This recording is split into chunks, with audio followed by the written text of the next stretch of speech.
Barkanmu da sake saduwa a cikin wannan tasharmu mai albarka.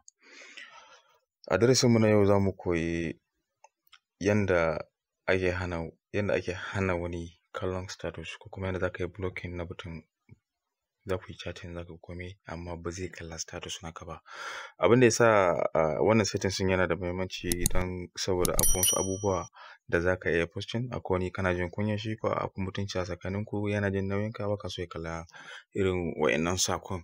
Akwai yanda za ka yi, za ka je ka yi blocking nashi ko kuma za ka yi excluding nashi yanda shi ne kawai ba zai ga wannan status ba, ko kuma ce ɓangaren wa'innan mutane da ka sa number su a wani wajen, su ne ba su kalla status naka na WhatsApp ba. Kuma bayan wannan status ya expire za ka iya shiga ka ciro su. Da farko za mu shiga application namu mai suna WhatsApp. Za mu buɗe. Kamar yadda muka sani, WhatsApp namu yana da ɓangare guda huɗu. Akwai chat, akwai group, akwai status, akwai call.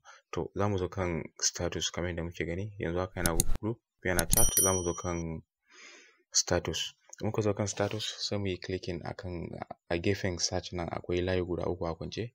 Za mu yi clicking akai.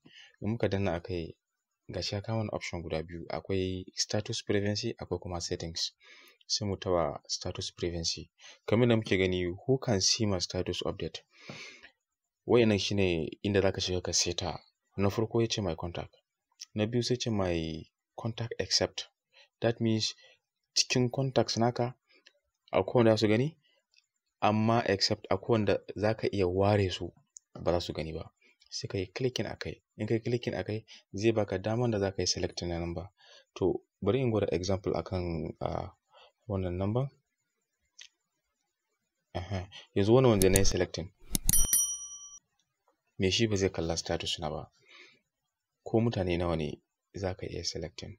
Misali, za ka duba y da y ba ka so ya kalla status naka, sai ka yi selecting. In bayan ka yi selecting, ni ina so in bar number guda ɗaya ne a yanzu haka, wanda ba na so su kalla status na wannan number. Sai na yi clicking akan wannan good ɗin. In taɓa wannan good ɗin, settings updated. Shikenan ya riga ya seto.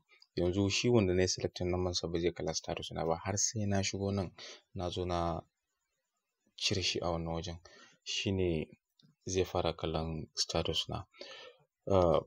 Mai sauraro, idan wannan shine bidiyon ka na farko akan channel ɗina, ka danna mini subscribe, sannan ka danna mun ƙararrawar sanarwa don saboda samun sabbin shirye-shiryenmu daga zaran mun ɗaura. Mun gode.